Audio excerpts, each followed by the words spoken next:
Ginamit na ng matanda ang lahat ng alam niyang paraan upang madetect ang anumang kapangyarihan na bumabalot sa lason, ngunit wala siyang makita na anuman na nangangahulugang nadaya siya ng ating bida.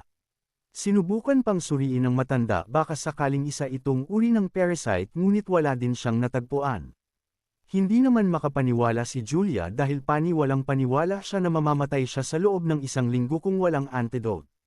Nakita niya kung paano nahirapan ng husto ang ambasador sa ginawa ni Kang Wu, ngunit bukod doon ay wala ng ibang ebidensya na merong lason ang alak. Hindi maisip ng babae kung bakit ganun na lang siya napaniwala ng tuso nating bida, at bakit may kakayahan itong magbigay ng hirap sa isang tao sa pamamagitan lang ng mana gayong hindi ito player at ordinaryong tao lang. Hiningi ng babae mula sa matanda ang bote ng alak ng ininom nila. Binuksan niya ito upang suriin sa pagbabaka sakaling makahanap ng kasagutan. Ngunit nang amuyin ni Julia ang natitirang alak sa loob, bigla na lang